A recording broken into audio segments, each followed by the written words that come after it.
ورجعنا لحضراتكم مرة تانية وبرنامجكم صباح القاهرة. وطبعا زي ما متعودين معانا فقرتنا الفقرة الصحفية وهي الخاصة بقراءة لأهم الصحف الصادرة صباح اليوم، وهنحاول ان احنا طبعا يكون لنا قراءة في الأخبار، ولكن اسمحوا لنا يكون بنرحب بضيفنا اللي منورنا الكاتب الصحفي الأستاذ محمد يوسف العزيزي. أهلا بحضرتك منورنا. أهلا بيك. كل سنة وحضرتك طيب. وانت طيب. أهلا بيك. العيد قضيته كويس؟ سافرت ولا كنت متواجد في القاهرة؟ لا في القاهرة. أنا بستمتع في القاهرة وهي فاضية. استغلها. ايوه هي فاضية. الناس بتقول اللي مسافرين خليكم مسافرين شوية. بالظبط كده.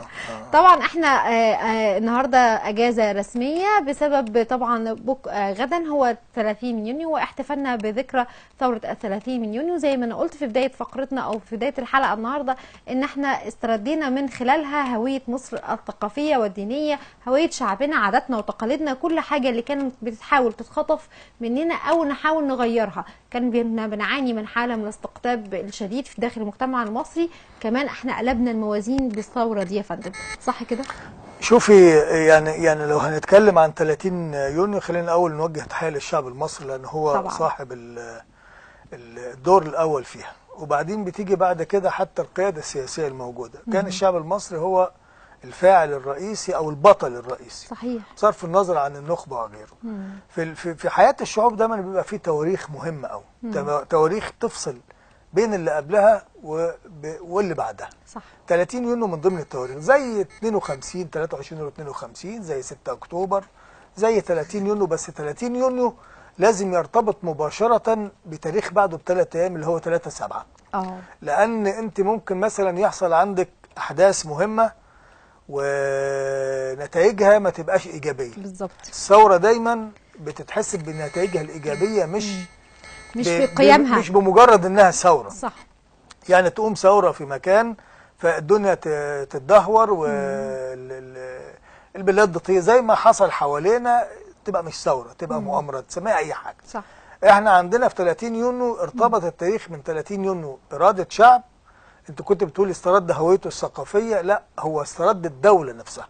صحيح. يعني الدوله بشعبها. في فرق بين، يعني احنا في اكتوبر 73 استردينا سيناء. ايوه. وسيناء كانت جزء رغم عظمه حرب اكتوبر وقوتها واراده الشعب المصري فيها، انما كنا بنسترد جزء من الارض كان مغتصب، الى جانب استرداد بقى فكره الكرامه والاراده.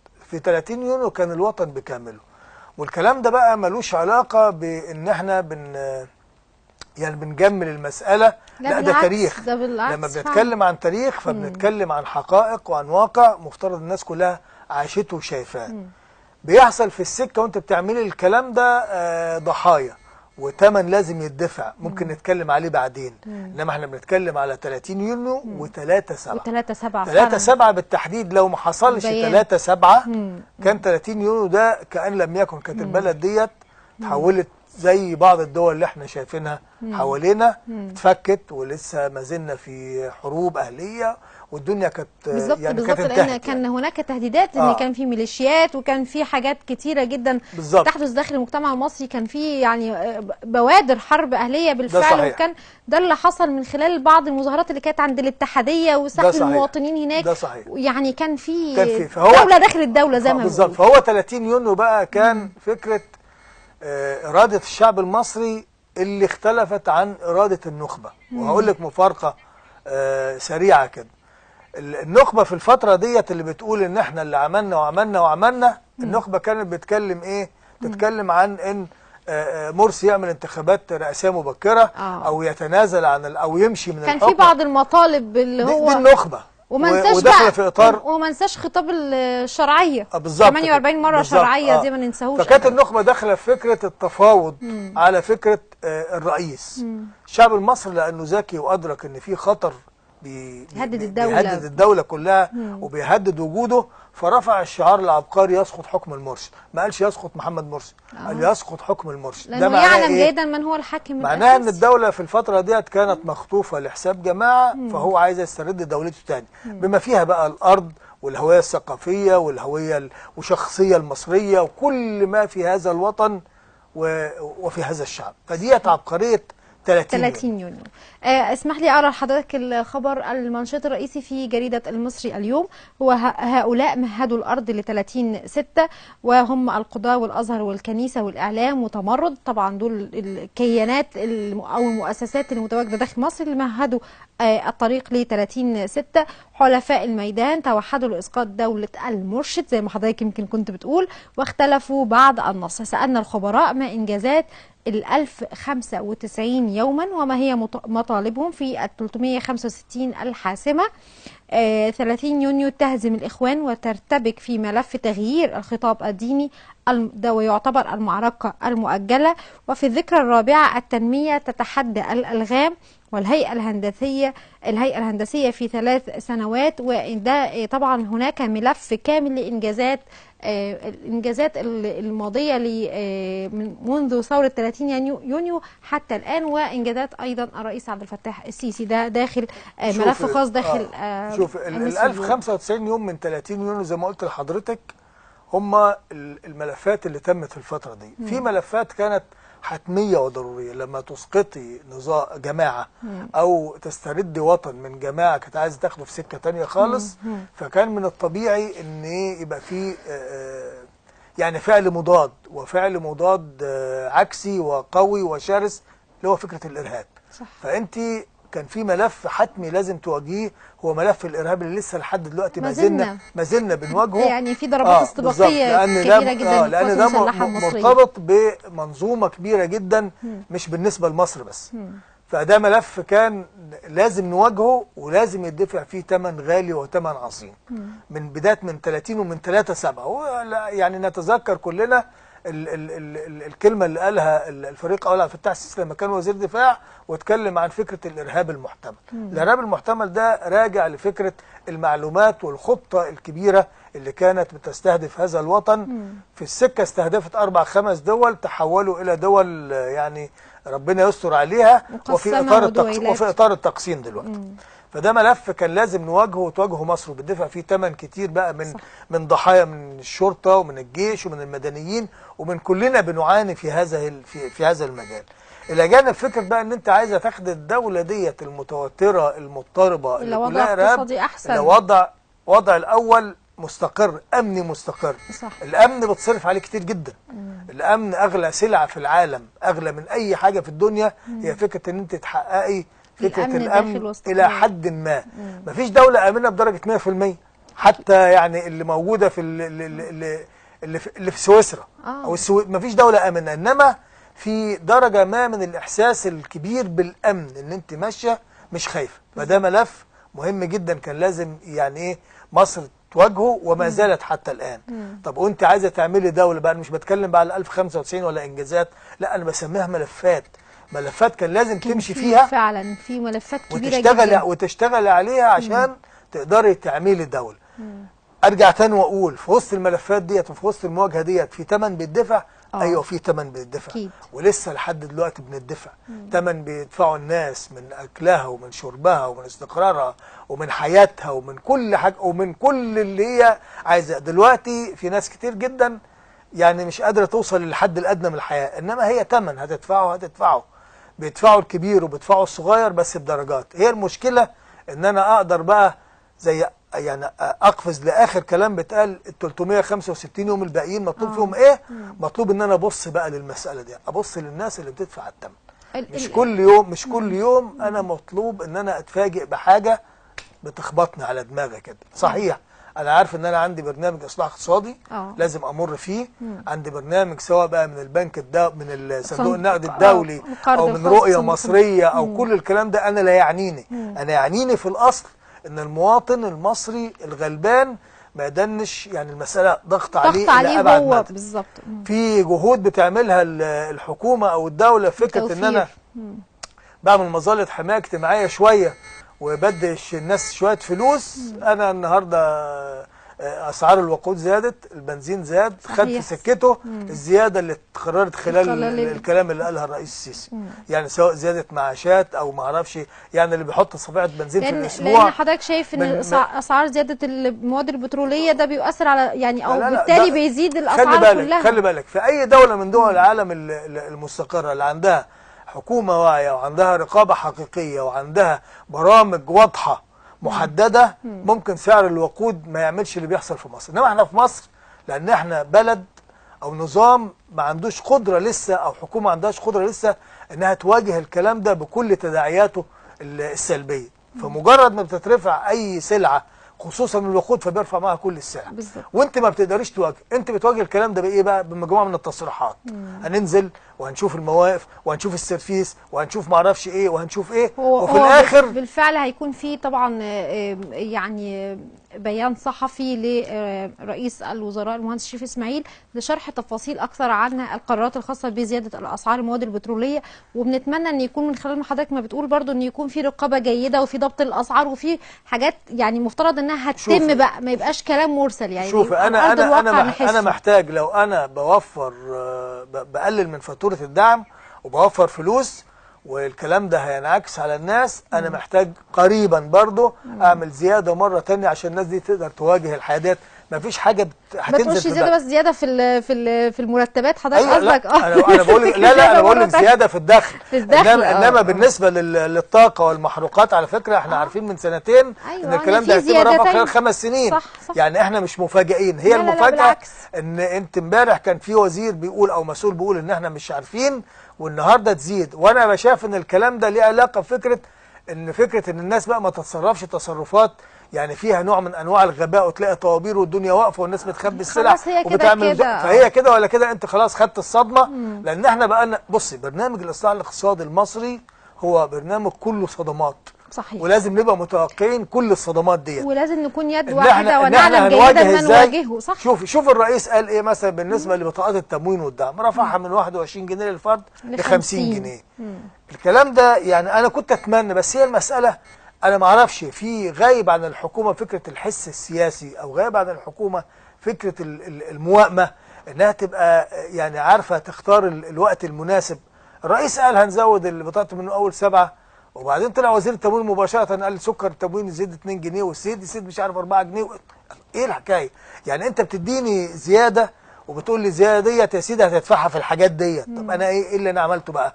هي فكره ان انا عايز يكون عندي المسؤول عنده يعني مسؤول سياسي يقدر يفهم يتعامل مع الشعب ازاي، مع المواطن ازاي، وبعدين يديني فرصه يعني شويه كده شهر ولا حاجه احس ان انا عندي حاله من حالات يعني المساله اتفكت سنه، وبعدين تعالى بقى اعملها. انما انت بتعمل ديت انا شايف ان ده كلام احيانا بيبقى يعني بيعمل حاله من حالات الضغط على الناس.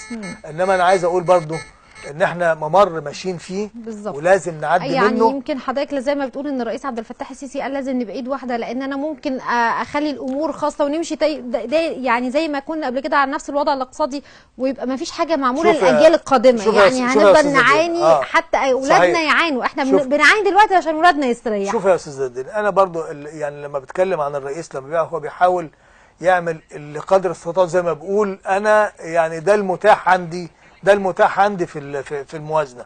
انا برضو عايز الحكومه وهي بتواجه الكلام ده تقدم نموذج انها بتعرف تحاسب الناس اللي بتستغل الناس. انا مش عايز بكره او كمان ساعه وانا نازل دلوقتي اجي اشتري السلعه كنت بشتريها الساعه 8 بثمن اشتريها الساعه 10 بثمن تاني. لا، لازم تبقى الناس محتاجه حد يحاسبها بشكل حقيقي وبشكل حازم. أيوة صح. من غير ما نقعد نطبطب على بعض ونقول مجرد تصريحات.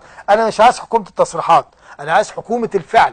زي ما انت بتمارس عليا الفعل ان انت بترفع السلع من غير انا ما اعرف مثلا، او بتقول لي انا في برنامج اصلاح اقتصادي لازم تتحمله، لازم انت كمان كحكومه تعمل ترشيد عندك تواجه الناس اللي بتبتز الناس بشكل حقيقي وبشكل قوي، وتقدم لي نموذج ان انت مهتم بالمواطن ده، ما انتش سايبه في البحر كده يعوم ينجح او يغرق. ده اللي انا عايز اقوله. يعني هو بالفعل عند تطبيق بعض برامج الاصلاح الاقتصادي المفترض ان يكون في نظام ضرائب فعال ان انا اقدر اخد من الغني واعطي للفقير. يعني لكن حضرتك زي ما بتقول دلوقتي احنا كل من يعني يكون عقبات هذه الزيادات او كده ده بتكون على المواطن البسيط اكثر من المواطن. وهم زي ما بيتكلموا بيقولوا ان كله متسلع، مش كله السلعه اللي زادت عليا ديت هي زادت عليه برضه، بس هو بالنسبه له مش هتفرق لانه عنده، انما هي هتفرق معايا انا. يفرق معايا لتر بنزين من 3 جنيه ونص ل 5 جنيه، يعني 40 او 45% زياده مره واحده. انا كل اللي زياده عندي اللي بتوع المعاشات 15% وعلاوه 10% للناس اللي عاملين بالدوله. ده يوازي مثلا سلعه واحده؟ انا شايف ان الكلام ده برضه عشان ما نبقاش احنا يعني مضطرين نقول كلام صعب شويه. انا محتاج وانا بعمل الكلام ده او الحكومه بتعمل الكلام ده صحيح. تبقى واعيه للوقت وواعيه للظروف اللي الناس بتعيش فيها وواعيه لاشياء كثيره جدا عشان تظل الطاقه الايجابيه عند المصريين موجوده، ما تتسربش والدنيا تبقى شكلها مش حلو.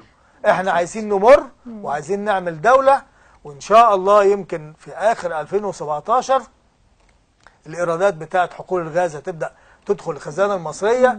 2018 احنا عندنا لحد يونيو 2018 قدامنا في 365 يوم دول مطلوب من الرئيس السيسي بشكل محدد يبص للناس بقى، ويبص بعد ما قال انا ثبت اركان الدوله، يبص للناس اللي بتعاني ويبص للناس الغلابه ويرفع الدخول، لان الاسعار مش هتنزل، لان احنا عندنا تجار وعندنا مافيا عايزه كل فلوسها تزيد ومستعده تموت في سبيل كده. فاحنا مطلوب ان احنا بقى نرفع دخول الناس باي شكل بقى، من الاراضي اللي انت استردتها، من الغاز، من اي ايرادات للدوله. المفروض ان انا اعظم الموارد بتاعتي وابدا اشتغلها بشكل كويس. يعني احنا عندنا الصندوق فيه كتير. مصر غنيه مش فقيره، موازنه الدوله فقيره انما مصر غنيه، لان احنا محتاجين إدارة رشيدة وحكامة حقيقية تعظم من إيرادات هذا الوطن عشان الناس تقدر تاخد حقها. صحيح.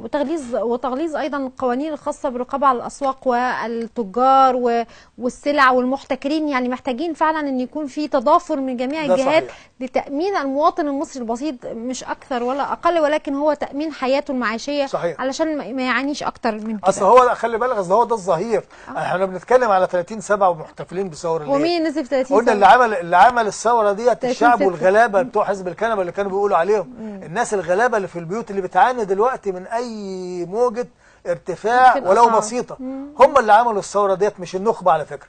والناس ديت هي اللي سحبت النخبة وراها. النخبة كانت قاعدة بتتكلم في سكة، وهي دلوقتي فين النخبة؟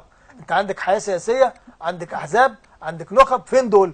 دول كلهم يا اما قاعدين بره، يا اما عندهم دكاكين بيقبضوا منها، يا اما ولادهم بيتعلموا وبياكلوا وعندهم فلوس. اللي بيدفع الثمن هم الناس اللي عملت الثورة الحقيقية. فلازم بقى الثورة ديت عشان تبقى حقيقية لازم نتائجها تنزل اولا للناس دي. صحيح. طبعا هننتقل لخبر اخر من جريده الاهرام، وهو عن السيسي وسلمان يبحثان تعزيز العلاقات الثنائيه، تنسيق مصري سعودي لمواجهه التحديات بالمنطقه. واعتقد ان المهله خلاص قربت على انتهاء اللي اعطتها مصر والامارات والسعوديه والبحرين لقطر، وسلمتها يمكن الكويت لقطر، وهي تضم كانت 13 بندا تنتهي الأحد تقريبا. أيوة. ومفيش أي بوادر لا ومفيش ومش هيحصل. يعني قطر لن تستجيب لأي بند. هي قطر بتعول دلوقتي مثلا على دور أمريكي يضغط شوية عشان القاعدة الأمريكية الموجودة هناك، وتتكئ على تركيا وإيران. إنما طبعا هي بتدخل في حضن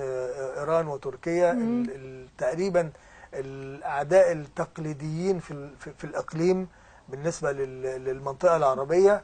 هي اختارت قطر هذا الطريق، وأعتقد أن المسألة هيبقى فيها في الفترة اللي جاية إذا لم تستجب، وهي مش هتستجيب، هيبقى فيها عقوبات أكبر. احنا محتاجين الجامعة العربية تعمل دور وتبدأ تعلق عضوية قطر. لازم يتم عزلها بشكل كامل بعيدا عن الشعب القطري، لان ده وبعدين خلي بالك قطر مش محاصره بمعنى الحصار. لا. قطر عندها فلوس بتجيب كل حاجه، مفيش سلع ناقصه، ما في يعني ما هياش زي مثلا هو بس مقاطعه لشقيقه يعني معلش. بس الشقيقه لما تخرج عن اطار او السياق العام للامن القومي العربي، ولما تبقى قاعده في بيت مجلس التعاون الخليجي وهي قاعده على الكرسي كده بتاعها، تبقى قاعده مخبيه ايران في الجيب ديت ومخبيه تركيا في الجيب ديت، والاثنين بيحققوا مصالح.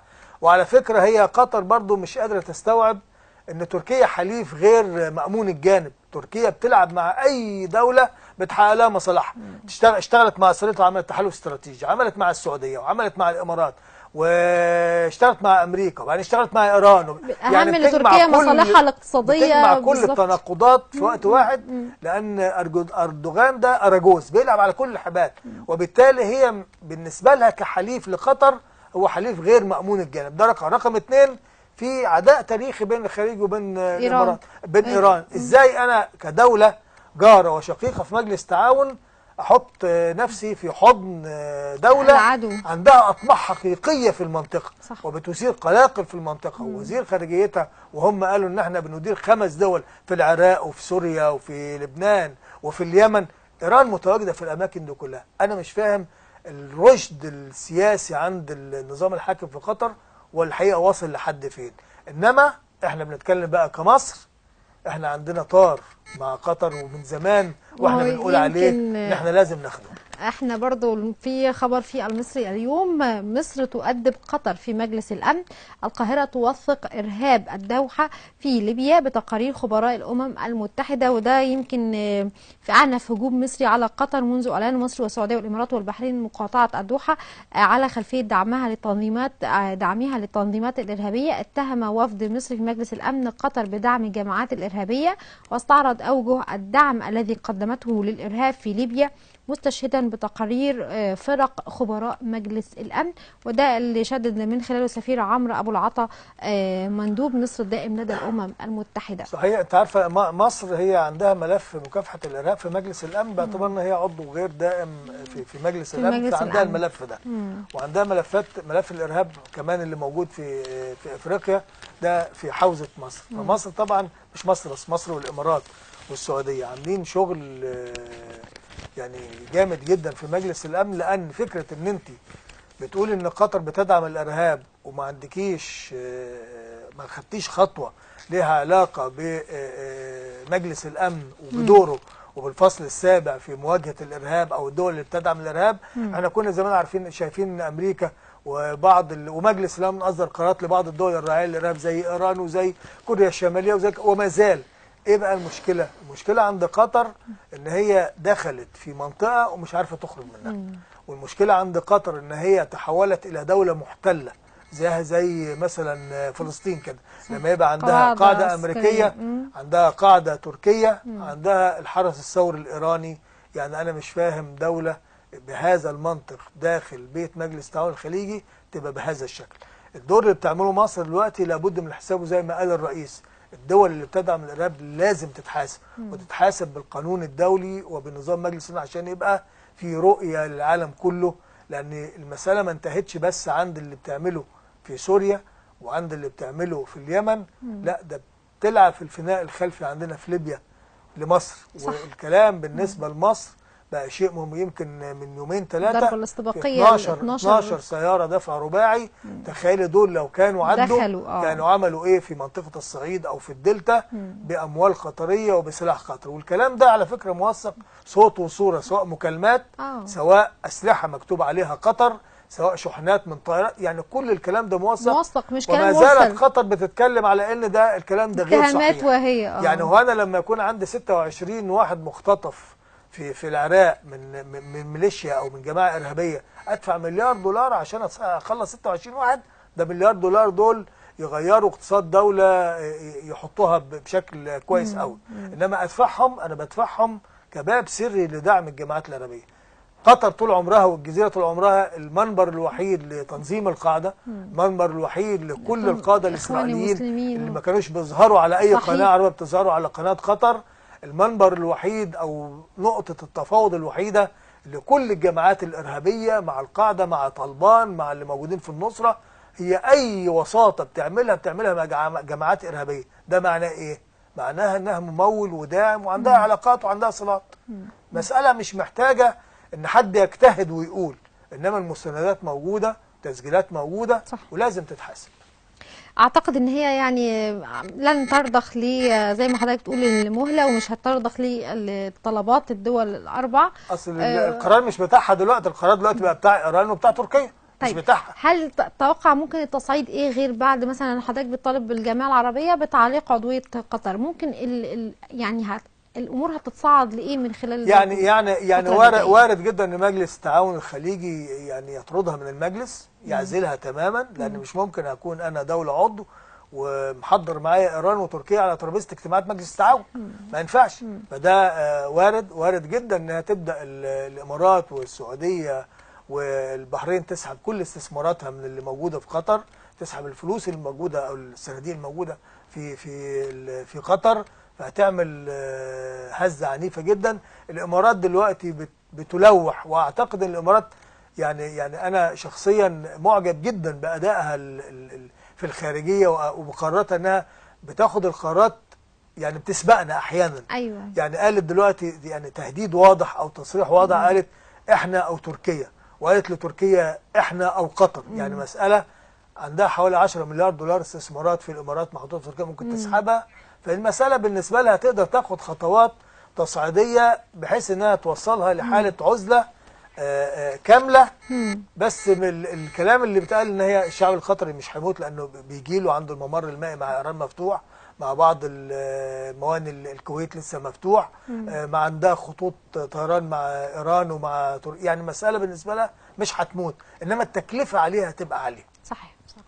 الخبر أيضا من الأهرام: وشكري في أثيوبيا لحضور الاجتماعات التمهيدية للقمة الإفريقية. وزير الخارجية يعقد لقاءات ثنائية لتعزيز العلاقات المشتركة مع مصر. وطبعا زي ما قلنا مرارا ان السياسة الخارجية المصرية من أهم أولوياتها هي الدائرة الأفريقية. صحيح. وعودة مصر مرة أخرى مش مجرد الانتماء ولكن الولاء أيضا لقلب القارة الأفريقية، وتعزيز العلاقات مع دول حوض النيل دي من أهم الأمور علشان طبعا نقدر نعدي أزمة سد النهضة بشكل دبلوماسي سياسي قوي. هو المهم من زمان الاجتماع بتاع دول حوض النيل هيبقى اجتماع على مستوى رئاسي، وخصوصا قضية المياه المشتركة بين دول حوض النيل كلهم 9 دول، وأول مرة هيبقى على مستوى رئاسي. يعني كل المشاكل المائية اللي كانت متروكة لوزراء الري والفنيين هتتحط على مستوى الرئاسي، وده معناه تعظيم لأهمية المشاكل الموجودة انها لازم تتحل. بالنسبة للمستوى الأفريقي أنا عايز أقول لك إن الدور اللي زي ما حضرتك تفضلت وقلتي، الدور المصري أو السياسة المصرية في الدائرة الأفريقية بقت متميزة جدا، وده من أهم الملفات أيضا اللي كان نتيجة ثورة 30 يونيو. احنا خرجنا أو كنا في 30 يونيو دولة ما عندهاش علاقات مع دول عديدة جدا من القارة الأفريقية. كان عندنا علاقات مع قطر بس. لا، ولن ننسى المؤتمر اللي كان موجود وكان على الملأ بتاع سد النهضة، ده قطع كل علاقاتنا مع دول. اسمه المؤتمر الفضيحة. بس هي المسألة دلوقتي يعني قبل 30 يونيو كان الوضع الدولي بالنسبة للسياسة الدولية سياسة مصر الخارجية مختلف. دلوقتي كل دول العالم تتمنى ان مصر تزورها او الرئيس المصري يزورها، فيما عدا 3 دول احنا اللي ما نقدرش نروحهم، لا قطر ولا تركيا ولا ايران. انما بقيه دول العالم تتمنى ان الرئيس المصري يروح يزورها ويعمل علاقات. واظن السياسه الخارجيه بكل دوائرها العربيه والافريقيه والاقليميه والعالميه بقت، وده من اهم الملفات او انجازات السياسه الخارجيه في ملفات 30 يونيو. فده شيء محترم جدا، واعتقد ان لما توصل المساله للمستوى الرئاسي مع دول حوض النيل هيكون في، وخلي بالك احنا من سنه 95 واحنا ادينا ظهرنا من بعد محاوله اغتيال مبارك. سيبنا افريقيا خالص وخرجنا بل بالعكس، يعني احنا تركناها للتغلغل الاسرائيلي بشكل كبير جدا. بالظبط، رغم ان احنا يعني مصر بالتحديد لها ايادي بيضاء في كل افريقيا، يعني هي اللي ساعدت على كل لتنظيمات حركة التحرير الوطني في جميع الدول الإفريقية.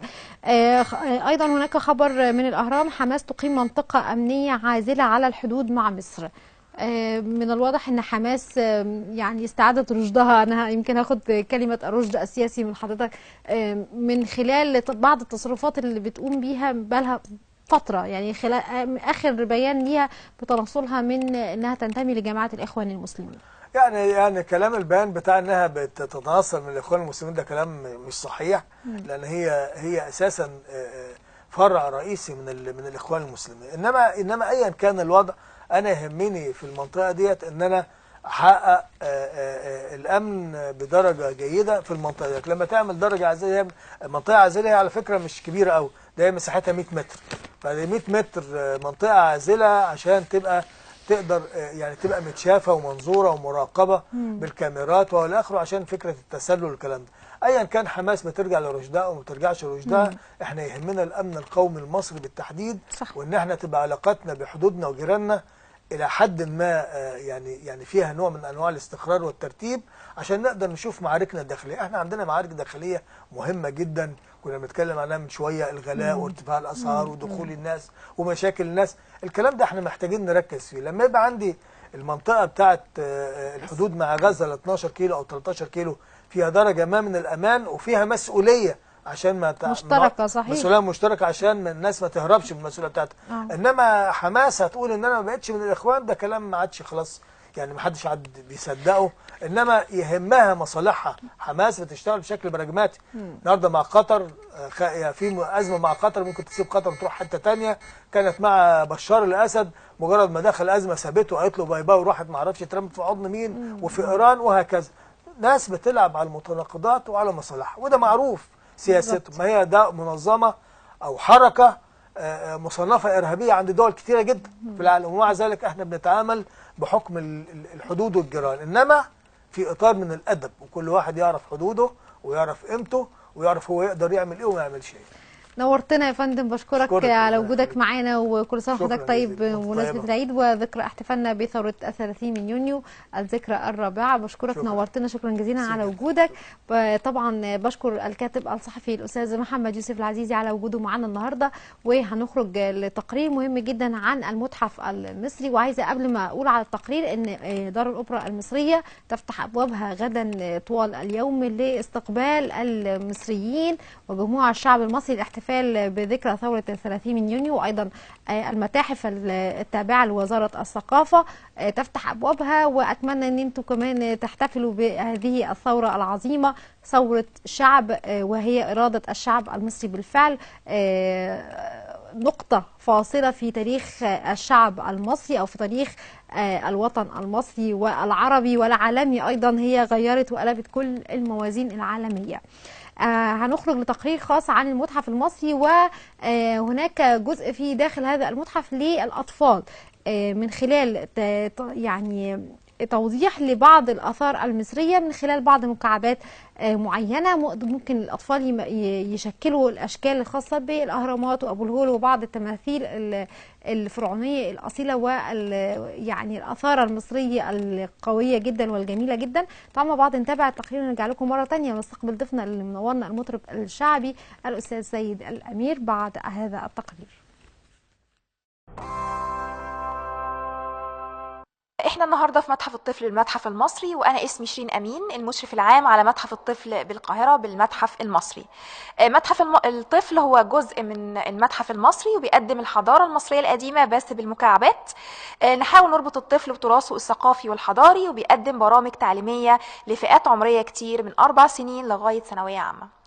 المتحف عبارة عن 6 قاعات بتقدم الحضارة المصرية القديمة بالمكعبات، واحنا في أول قاعة، قاعة التحنيط في مصر القديمة، اللي فيها نموذج لمومية التحنيط بس بالمكعبات، والأواني اللي بيتم استخراجها بيتم وضع الأعضاء اللي بيستخرجها المصري وقت عملية التحنيط بس بالمكعبات. كمان عندنا السفينة الكبيرة اللي بتنقل المتوفى للعالم التاني أو للمقبرة بتاعته، معمولة عندنا بالمكعبات. كل ده عشان تقرب للولد الفكرة بشكل كبير لما نتكلم عن التحنيط في مصر القديمة. بالإضافة أن عندنا هنا قناع، القناع ده هو القناع الجنائزي للملك توت عنخ آمون. بنعرف عليه الولد مين هو الملك توت عنخ آمون، بس بيشوف فوق في المتحف القناع الأساسي اللي من الذهب، ونشوف كنوز الملك توت عنخ آمون فوق في المتحف، ويرجع هنا في قاعة التحنيط عندنا ويعرف إيه هي آليات التحنيط. خاصة أن عندنا في نفس القاعة بعض النماذج مش حقيقية بتبين مومية الملك توت عنخ آمون اللي بنعمل عليها برامج خاصة بالتحنيط في مصر القديمة. الموميا هي نفس الموميا بنفس ملامح الملك توت عنخ آمون كما تم العثور عليها وموجودة عندنا في مقبرته في الأقصر. احنا كمان جبنا المواد اللي المصري استخدمها في التحنيط وكلها مواد طبيعية، زي القرفة، زي شمع العسل، زي الحنة، وزي لبان الذكر، وزي البصل. كمان البصل المصري استخدمه علشان يضعه تحت العين للحماية او لحماية العين من البكتيريا وقت عملية التحنيط. في نفس القاعة كمان بنشوف الصناديق اللي المصري كان بيحفظ فيها أساسه الجنائزي، معمولة عندنا هنا كمان بالمكعبات. كل ده عشان يقرب للولد الفكرة بشكل كبير بعد ما بياخد الجولة الأساسية فوق في المتحف المصري. وفي نفس القاعة بنشوف الأواني الفخارية اللي تم العثور عليها في المقابر المصرية القديمة، اللي فيها زخارف كتير جدا بتبين فن الرسم عند المصري القديم. وهنا بنعمل برامج خاصة عن الرسم، كتير من البرامج بتتقدم في متحف الطفل عن فن الرسم بالتعاون مع المنسق الفني في متحف الطفل بالمتحف المصري. بالإضافة ان احنا كمان عندنا بعض الشرائط اللي بيتم وضعها على الموميا وفيها شكل الخرطوش الملكي، ونعرف الولد يعني ايه خرطوش ملكي من خلال هذه القاعة، اللي هو المستطيل اللي بيكتب فيه الملك اسمه، ويكتب اسمه في نهاية الجولة باللغة المصرية القديمة. احنا طبعا في نهاية حديثنا اتكلمنا على برامج متحف الطفل واهم القاعات الموجودة فيه، واهم البرامج المقدمة اللي بتربط الطفل بتراثه الثقافي والحضاري، واللي هدفنا الرئيسي ربط الطفل بشكل كبير جدا برامج تعليمية مختلفة.